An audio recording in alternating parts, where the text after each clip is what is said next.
Excellency, the President of the Republic of Bulgaria, welcome to the European Public Law Organization. Welcome home. This is your home on Greek soil.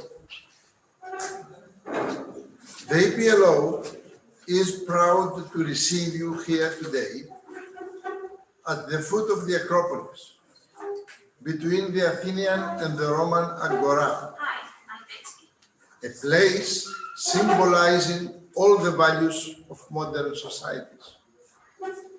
Everything was born around here: human dignity, patriotism, citizenship, democracy. You are in fact the fourth head of state of a member country visiting the EPLO at headquarters in Greece.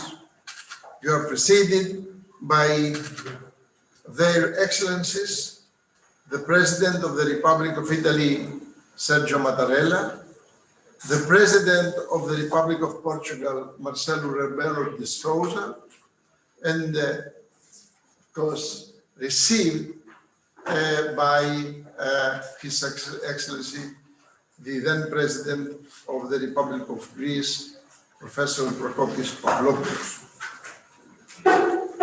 The European Public Law Organization organizes yearly an international lecture in the name of Manuel Chrysoloras, honoring the Greek scholar, symbolizing the Hellenic contribution to the revival of the European culture. Manuel Chrysoloras was among the first Greeks having to leave Constantinople and to introduce Greek literature in Italy. He was born around 1350 in Constantinople from a distinguished family and became soon very famous for his excellent diplomatic and teaching qualities. In 1394, Emmanuel II, Paleologos, Roman Emperor of Constantinople, dispatched him to Venice, together with other officials, to search for her. In 1396, the Secretary General of the city of Florence named him official teacher of the Greek language at the Studium of Florence. One can also recall Chrysoloras' travels around Europe, accompanying the Emperor Emmanuel II, as well as his tasks of ambassador of the Emperor in the biggest cities of Europe. His contribution to the Council of Constance is also notable. Excellency, we invite to that conference personalities who are serving in position of higher responsibility and who develop in English or in French a theme of their interest. Mr. Alekos, the late Alekos Markidis, former Attorney General of the Republic of Cyprus, inaugurated that series of lectures 16 years ago, and others followed, not to forget the last invited before you personality, the US Senator Robert Menendez. A year ago, we were here with him.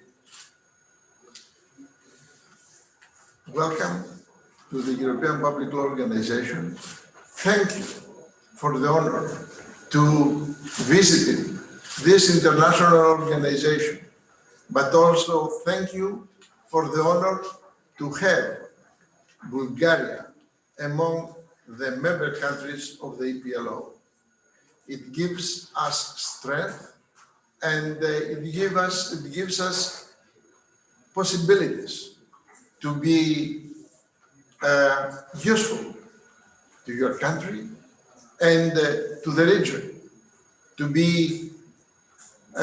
take advantage, in the good sense of the term, of the important scientific world of Bulgaria and the reform forces of Bulgaria And we know that you are the best representative of the reform forces in your country, in the region, in Europe, in the world.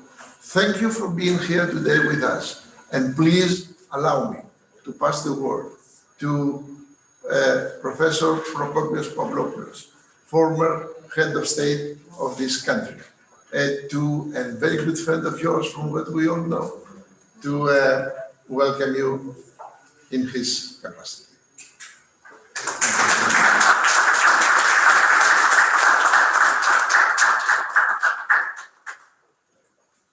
Mr. President, my friend Ruben, my speech is in Greek. You must use the translation. You remember?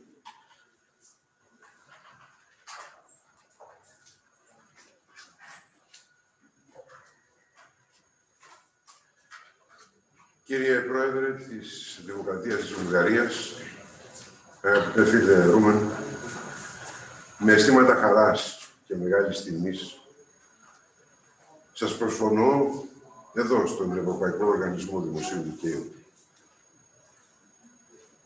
Και αυτό γίνεται στο πλαίσιο της πρόσκλησης από τον οργανισμό να δώσετε την 16η διάλεξη του εμβληματικού θεσμού του οργανισμού, που είναι οι διαλέξεις αφιερωμένες στη μνήμη και στο έργο του Μανουέλ Chrysoloras, για τον οποίο πριν από λίγο σας μίλησε ο διευθυντής του οργανισμού και αγαπητός μου φίλος του Πανεπιστημίου, ο κ.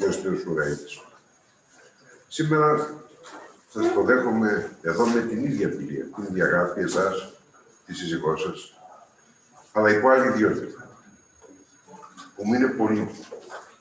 Και σας το είχα εξηγήσει και όταν είχαμε συναντηθεί στην Προεδρία της Δημοκρατίας πολλές φορές, την ακαδημαϊκή μου ιδιότητα. Αυτή την ιδιότητα η οποία μου επιτρέπει πάντοτε υπό όρους θεσμικούς να εκφράζω την δημόσιο λόγο, ο οποίος όμως οφείλει να παραμένει εντός των πλαισίων τα οποία επιβάλλουν οι θεσμοί οι οποίοι διέπουν την ευρωπαϊκή μας και όχι μόνο την ελληνική ακαδημαϊκή κοινότητα. Συγχαίρω τον κύριο Προβαΐτη και τον οργανισμό για την επιλογή που έκανα στο πρόσωπό σας. Γιατί όλοι γνωρίζουμε, ιδίως οι πρόεδροι που μετέχουν στο Radev Group και που σας γνωρίζουμε καλά. Όλοι γνωρίζουμε το ήθος σας, το κύρος σας και το πόσο σε δύσκολες στιγμές και εσείς, όπως και εμένα, έχετε βοηθήσει τη χώρα σας, τη Βουλγαρία, την οποία σας διαβεβαιώ, κύριε Πρόεδρε. Με αυτό το κύρος και το ήθος το οποίο εκφράζεται στον χώρο της πολιτικής, την εκπροσωπείτε επάξια ως μια πραγματικά ευρωπαϊκή χώρα. Εντός αυτού του πλαισίου, αντί άλλης προσφωνήσεως, θα ήθελα να αναδείξω δύο πτυχές της προσωπικότητάς σας. Δύο πτυχές που δείχνουν πόσο εσείς και υπό τη δική σας ηγεσία η χώρα σας, η Βουλγαρία, συμβάλλουν στον κοινό μας στόχο, στην προώθηση της ευρωπαϊκής ιδέας, στη συνοχή του ευρωπαϊκού οικοδομήματος και από εκεί και πέρα στην περαιτέρω επέκτασή του, αλλά όπως θα εξηγήσω, υπό τους όρους που επιβάλλει η ευρωπαϊκή δημοκρατία, το ευρωπαϊκό κεκτημένο και ο ευρωπαϊκός πολιτισμός. Ξεκινώ από το πρώτο. Ανήκετε σε εκείνους, και το γνωρίζω προσωπικώς, οι οποίοι είστε υπέρ μιας ισχυρής συνεκτικής Ευρώπης. Αγωνίζεστε για μια ισχυρή συνεκτική Ευρώπη.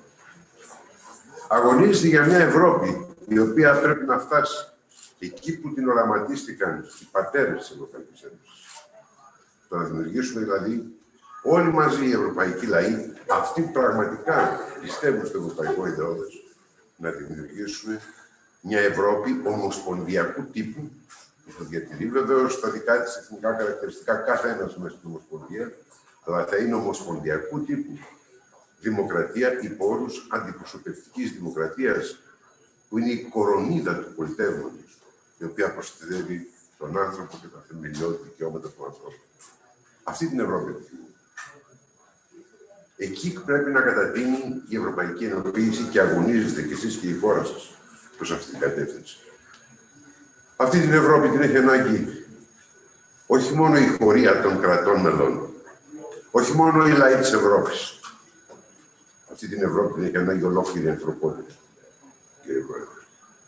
Σας θυμίζω αυτά που είχαμε συμφωνήσει στο Αραϊόλος Group στις 14 Οκτωβρίου του 2019 στην Αθήνα, σε αυτή την ιστορική διακήρυξη των Αθηνών για την Ευρώπη.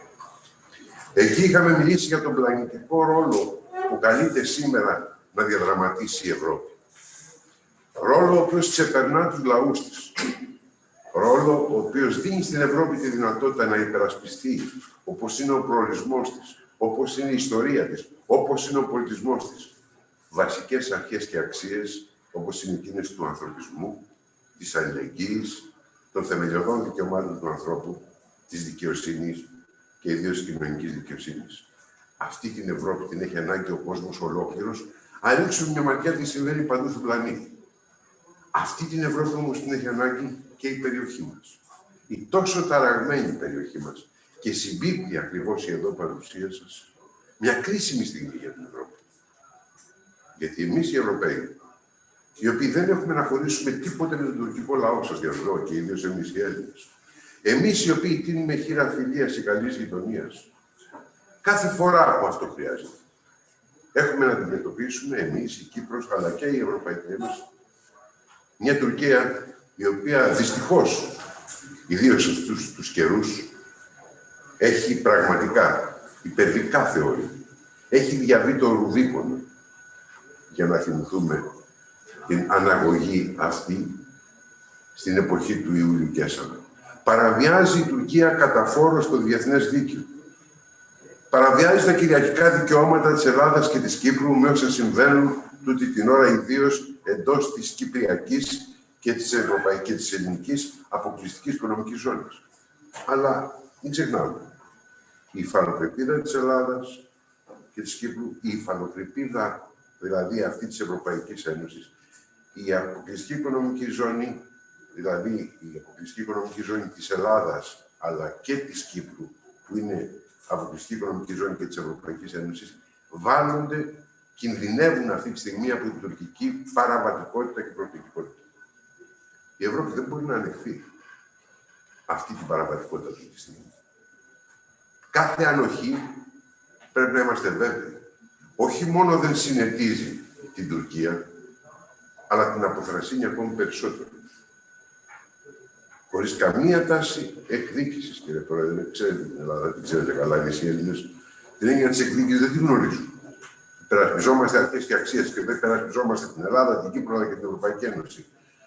Μέσα σε αυτό το πνεύμα, λέμε σαφώς εν ώψη της Συνόδου Κορυφής του Συμβουλίου της Ευρώπης που θα συνέλθει, ότι πλέον ο δρόμος των κυρώσεων είναι μονόδρομος. Δεν μπορεί να μην επιβληθούν κυρώσεις. Και δεν μπορεί η Ευρωπαϊκή Ένωση να μην δει μέσα σε αυτή την επιθετικότητα τους όρους και τις προϋποθέσεις εφαρμογής και του άρθρου 42, παράγραφος 7 της Συνθήκης της Ευρωπαϊκής Ένωσης, σε ό,τι αφορά την αμοιβαία άμυνα της Ευρώπης, που τέτοιες στιγμές χρειάζεται πολύ περισσότερο. Ευχόμαστε να μην το χρειαστούν οι λαοί της Ευρώπης. Ευχόμαστε το παράδειγμα της Ελλάδας και της Κύπρου να αποτρέψει κάθε μελλοντική προς αυτή την κατεύθυνση πορεία των πραγμάτων. Τώρα όμως είναι η ώρα της Ευρώπης. Τώρα αυτή η Ευρώπη με τον πλανητικό ρόλο πρέπει να δείξει και στην ίδια της τη γειτονιά ότι είναι αποφασισμένη να υπερασπιστεί το δίκαιο, αλλά ταυτόχρονα, κύριε Πρόεδρε, και την ιστορία της και τον πολιτισμό της, γιατί η στάση της Τουρκίας δεν στρέφεται μόνο εναντίον του διεθνούς δικαίου, δεν στρέφεται μόνο εναντίον του ευρωπαϊκού κεκτημένου. Στρέφεται εναντίον της ιστορίας και του πολιτισμού, αν δούμε το τι συνέβη με την πολιτιστική βεβήλωση της Αγίας Σοφίας και της Μονής της χώρας. Μνημεία του παγκόσμιου πολιτισμού, τα οποία έχουν υποστεί μια προκλητική και απρόκλητη ταυτοχρόνως επίθεση από την Τουρκία, μια επίδειξη περιφρόνησης της ιστορίας και του πολιτισμού. Επαναλαμβάνω, αυτά δεν μπορεί να τα δεχθούμε. Ως Ευρωπαίοι οφείλουμε να δώσουμε την απάντηση. Και ελπίζουμε η ηγεσία της Τουρκίας και προσωπικώς ο κ. Ταγίπ Ερντοάν, ο οποίος είναι απολύτως υπεύθυνος για αυτό το συμβαίνει, να πάρουν το μήνυμα. Το δεύτερο σημείο της προσωπικότητάς σας αφορά την διεύρυνση του ευρωπαϊκού υποδομήματος. Θυμάμαι τις συζητήσεις που είχαμε κάνει, τις τόσο παραγωγικές, στην επίσκεψή σας στην Αθήνα με τη σύζυγό σας στην εποχή εκείνη, που είχαμε συζητήσει το ζήτημα αυτό, τι θα γίνει στην περίπτωση των Βαλκανίων με τη διεύρυνση της Ευρωπαϊκής Ένωσης στα Βαλκάνια. Θυμάμαι ότι είχαμε συμφωνήσει το εξής, κύριε Πρόεδρε, την εποχή εκείνη, που είναι εξαιρετικά σημαντικό για την Ελλάδα, για την Βουλγαρία και την Ευρωπαϊκή Ένωση. Είπαμε ότι για την Ευρώπη τα Βαλκάνια, ο όρος Βαλκάνια, έχουν μια ιστορική σημασία.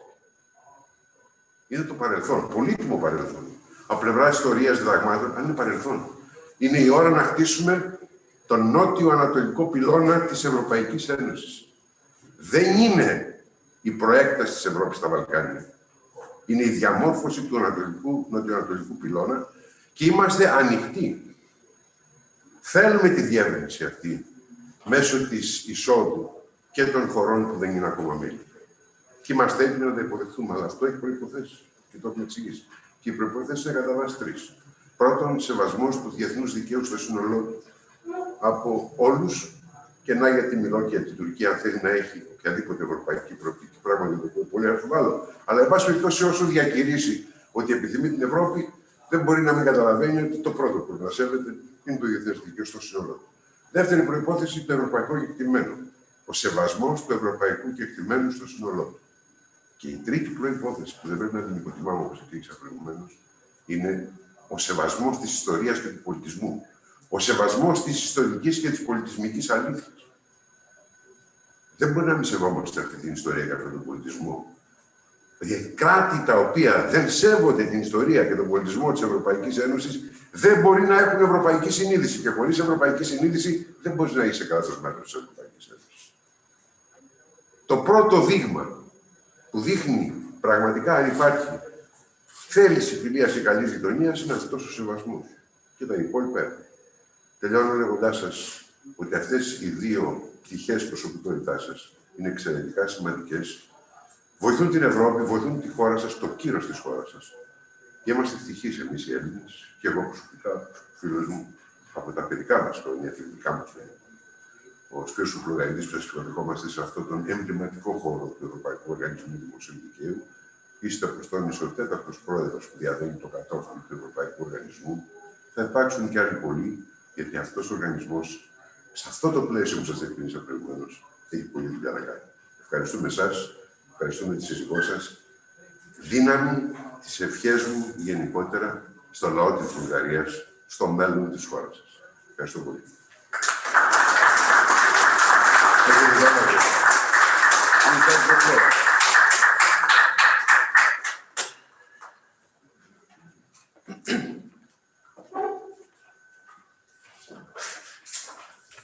President Pavlopoulos, my dear friend Prokopis, Professor Lovitis, ladies and gentlemen, it is a great privilege to be a speaker at such a prestigious organization.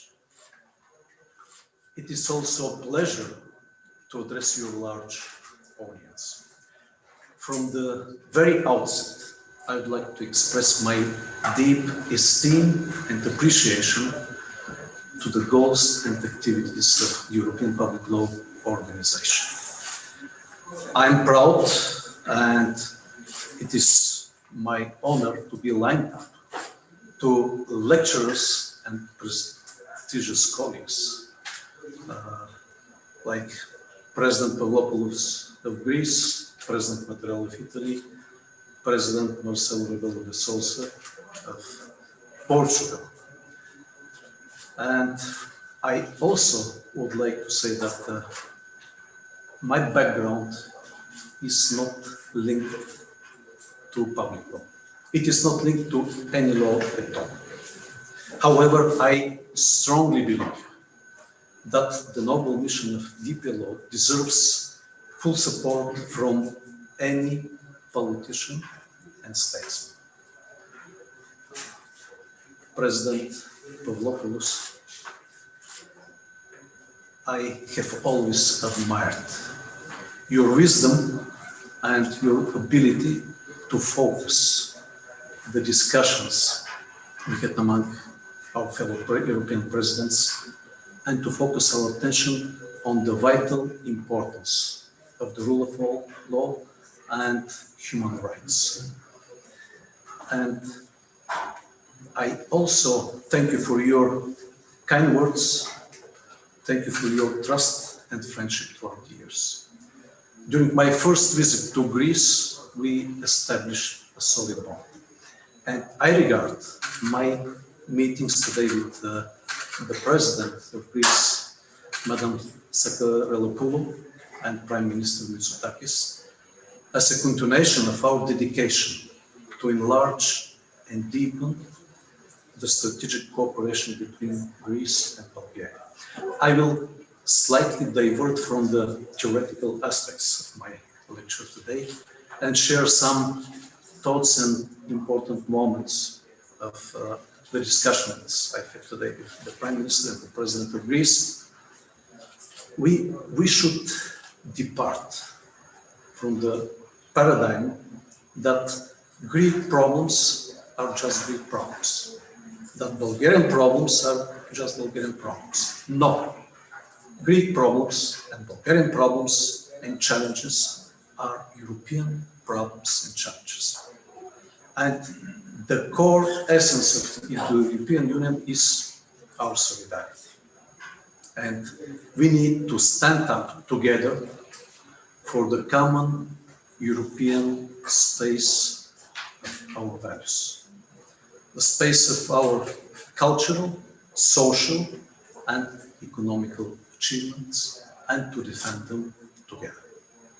And I think that my presence here goes in this direction of solidarity and strategic cooperation.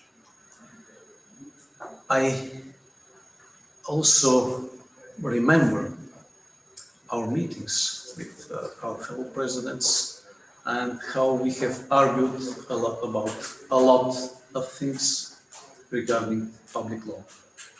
And I should share that your involvement was vital to come to the basics of our union. So thank you once again, Mr. Papadopoulos, for your huge contribution to our successful working and results today.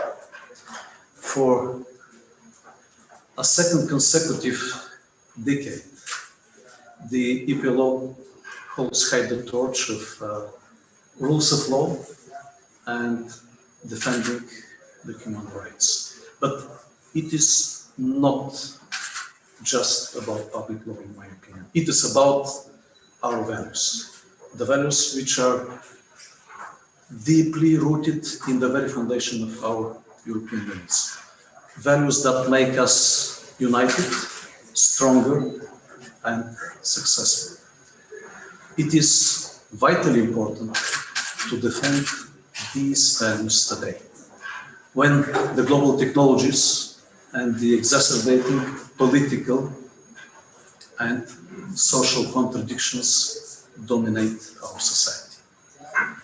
That's why there is a growing role of the EPLO against this political landscape. Freedom, democracy, human rights were the ultimate goal of many generations in their efforts and self-sacrifice for making them available and that enjoy them today. These are the highest achievements of our civilization. When talking about these values today, we have to admit that they are far from being fully achieved and far from being implemented in a perfect way. However, I believe that they remain in our today's world of challenges, uncertainty, and deep transformation. They remain our moral compass and deserve every effort in protecting them. The European values historically lead us to the principles of the rule of law and to the welfare state. They distinguish between each individual European state, but they also are the pillars of our common European project of integration. And I believe as well that based on these values, we must orient the development of our societies, of our government in the best possible way, devoting our efforts to the principles of the rule of law and democracy. As Europe is a unique geopolitical space and a society based on a model which model aims to reconcile the market economy with the maximum possible protection of human and social rights. History has shown that it is a challenging task for politicians to rule the government in a democratic way, assessing every step they take through the prism of protecting freedom, democracy, rule of law, freedom of media, very important nowadays. And this is the toughest way of governance. You know by your long experience in the politics, much better than me. I think that each single political decision must be aligned in conformity to those leading principles. Therefore, sometimes it looks like in Europe we are slow and inefficient in taking timely decisions. You remember our long argues, we have argued a lot among our fellow European presidents about the problems we have in shaping timely decisions, about the speed of the European decision-making process. In the same time, some geopolitical and I could say also regional powers, they are not obliged. They don't have that feeling. They don't have that moral obligation to abide to those leading principles and values we have. That's why in the short run, they are faster, they look more efficient. They pretty often look like sprinters taking advantage of the fast start. While for us, it is much more difficult to take timely decisions. Sometimes it is even frustrating, you know, our values. However, I believe that human development is not a sprint distance, but a marathon. And I believe that we are going to win in the long run because we have much stronger moral background. And this background is based on our values. Today, all of us feel that Europe goes through tough times. Difficulties to improve the acquis communautaire by using common criteria shared by all member states provokes skepticism about our union's ability to solve problems and, as they say, to come close to its citizens. And the frustration comes partly due to the fact that our societies are shaped by a model on which our citizens have bigger control on national than on European level. That's why we need to continue our efforts to improve the European legislation system, but this improvement should be based on expert and knowledge. And there is a large room opening for organizations like EPLO, based on your experience and scientific knowledge about this matter. Our societies face challenges related not only to our common European project, but beyond European Union.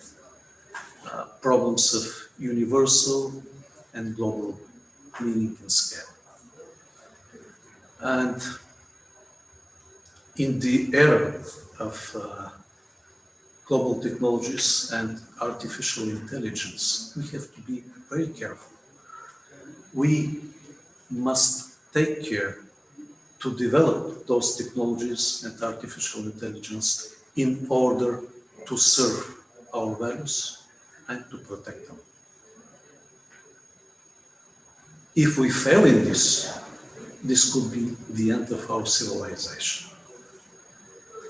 Also, there is another long-standing debate about, it is more philosophical than juridical. It is about which approach has primacy, which approach is more fair, moral, and beneficial for our societies. Should the legislation follow the social developments by implementing and subordinating to everyday social life and behaviors, or the social behaviors and social developments must follow the moral principles integrated in our legislation? I believe that first and above all should be our values. I believe that legislation and law should serve our values, and this is the ultimate social interest of our societies. Right now there is a very interesting constitutional debate going on in Bulgaria. Is our constitution relevant to the recent social and political development in my country? Do we need a brand new constitution, or amendments to the existing one are sufficient? Whatever the approach will be, we should not afford any institutional, party, or personal interest to dominate our constitution. And this is for the benefit of the society.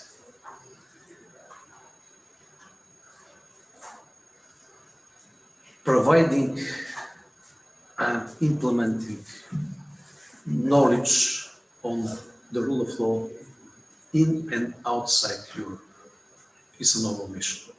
Providing training to lawyers and civil servants as a core task of this organization strengthens the democratic architecture of states and societies. An architecture based on rights, obligations, and choices we can make.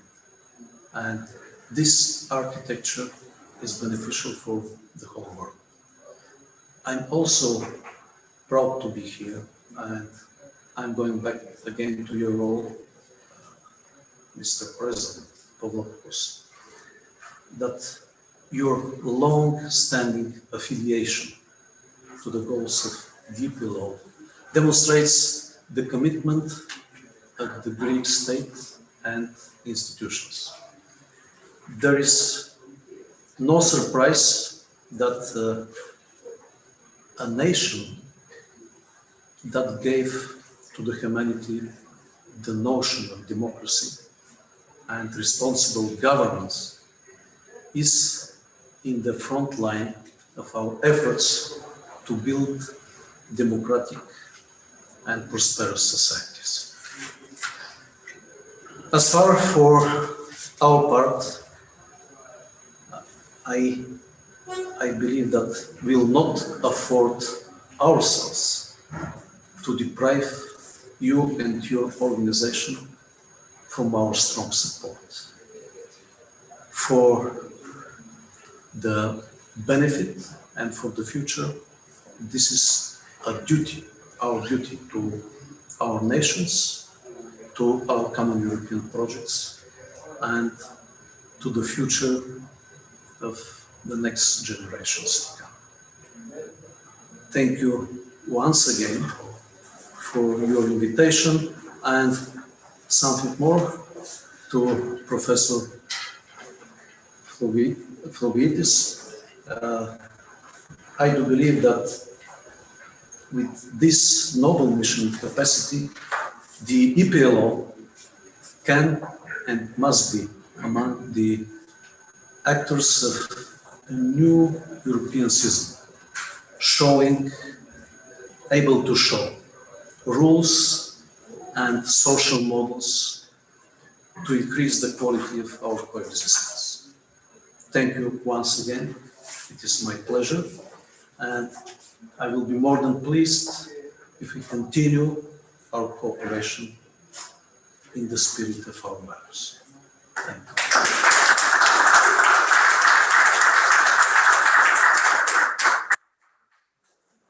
Perhaps Professor Pavlopoulos wants to dialogue with you for a while. But why don't you say? Yeah, okay. Should I take? Yes. Unfortunately for you. I am thankful to remember that my greatest problem is that my English blows it. I hope that you were able to understand my English as well. Θα είμαι πολύ σύντομος, κύριε Πρόεδρε. Δεν πρόκειται περί διαλόγου. Σας ευχαριστούμε θερμά για αυτά που είπατε. Γιατί αποδείξατε τι θα πει να είναι κανείς Ευρωπαίος ηγέτης. Το 1925, ένας μεγάλος λογοτέχνης, αλλά και μεγάλος δοκιμιογράφος, ο Πολ Βαλερή, σε ένα δοκιμιό του ιστορικής πια σημασίας, και δώσει τα χαρακτηριστικά του Ευρωπαίου. Και ταυτόχρονα και το τι σημαίνει να είσαι πολιτικός Ευρωπαίος. Θα εκφράζεται στο ακέραιο. Η χώρα σας, η Βουλγαρία, πρέπει να είναι υπερήφανη για σας και εύχομαι να είστε για πολλά χρόνια στο τιμόνι, ας το πω έτσι, της Προεδρίας της Βουλγαρίας. Από αυτά που είπατε, απλά, Βούλγαρος πλην, καταγόμενος μάλλον από τη Λατωνία, γιατί είσαστε εξαιρετικά λατωνικός.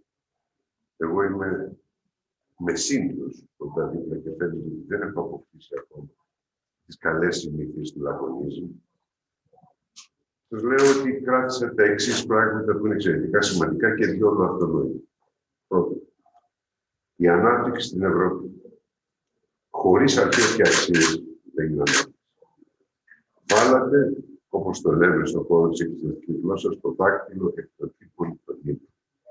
Αν πιστεύουν κάποιοι ότι η άναρχη παγκοσμιοποίηση χωρίς κανόνες μπορεί να εξασφαλίσει ανάπτυξη ιδίως στην Ευρώπη, κάνουν μεγάλο λάθος.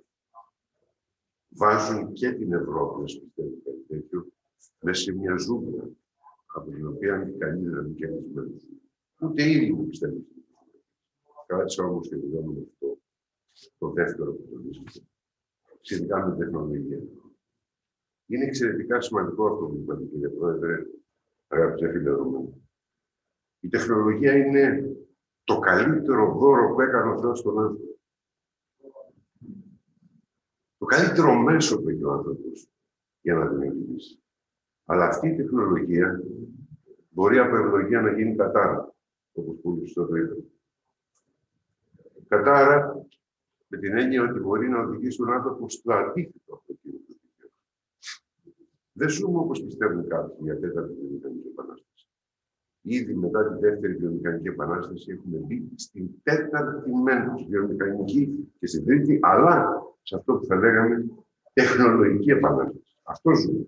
Αυτή η τεχνολογική επανάσταση, ιδίως μέσα από το κουβαντικό υπολογιστή, μιλάω σε φυσικό και μηχανικό και ξέρω ότι κανονίζεται πολύ καλά, θα γίνει τεράστιες δυνατότητες. Αν δεν την αξιοποιήσουμε όμως όπως πρέπει, μπορεί να κάνει τον άνθρωπο να μην μπορέσει να φτάσει στην αμφισβήτηση της γνώσης που γεννάει τη σοφία. Αν πιστέψουμε ότι τα ξέρουμε όλοι, αν πιστέψουμε ότι είμαστε αυτάρκες, τότε έχουμε κάνει μεγάλο λάθος. Και η πανδημία μας έδειξε αυτό. Εμείς, ιδίως οι άνθρωποι της Δύσης και της Ευρώπης, που πιστεύαμε ότι είμαστε αυτάρκοι, σχεδόν παντοδύναμοι, σχεδόν μικροί θεοί, αντιμετωπίζουμε τώρα αυτή τη δεινή πραγματικότητα.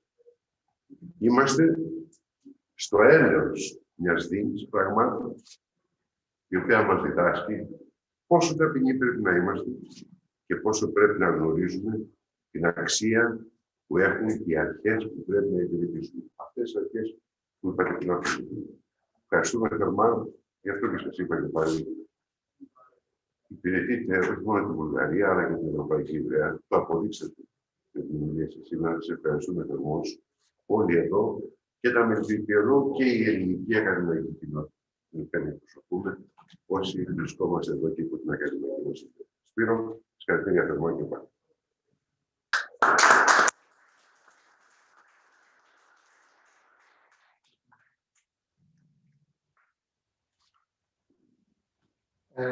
Dear President, please,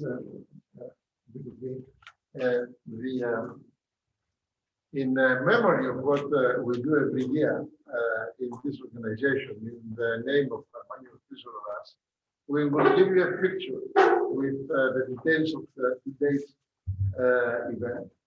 And we have, as you know, a long-standing speakers here. This is the picture. This is Manuel Chrysoloras, not the most beautiful person, but maybe the most clever. But he was the most European Public Law Organization, 16th lecture Manuel Chrysoloras, guest speaker, His Excellency, Mr. Rumen Georgiev Radev, President of the Republic of Bulgaria, 14 October 2020.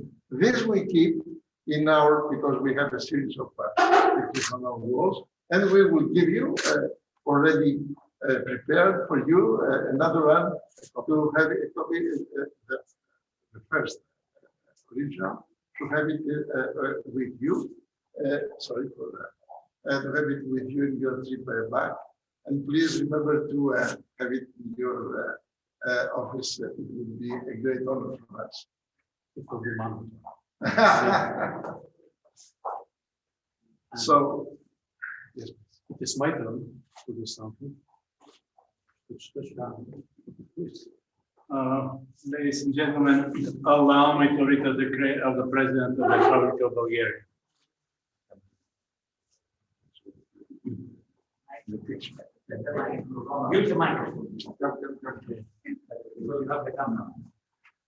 For significant contribution in the context of permanent strife for continuous improvement of legislation in the field of human rights and rule of law, hereby I decree European Public Law Organization to be awarded honorary medal of the President of the Republic of Bulgaria, Rumen Radev, President of the Republic of Bulgaria, Sofia, 14th of October 2020.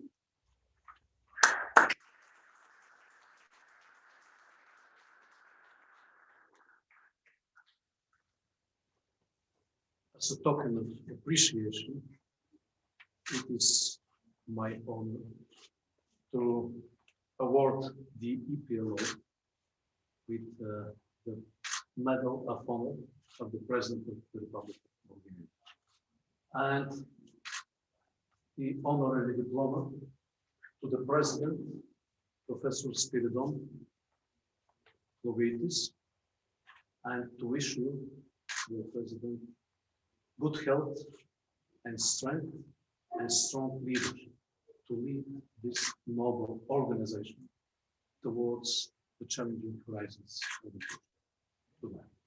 It's a great honor, Mr. President.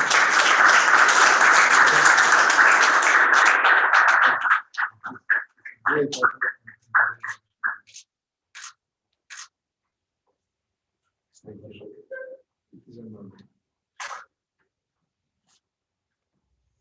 Λοιπόν, ευχαριστούμε πάρα πολύ και ευχαριστούμε όλους αυτούς οι οποίοι μας παρακολουθούν αυτή τη στιγμή είτε από το Zoom είτε από το YouTube.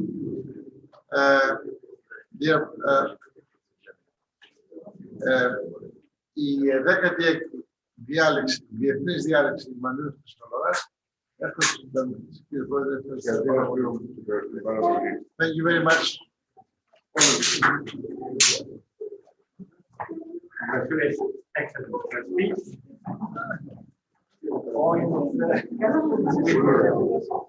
The right man.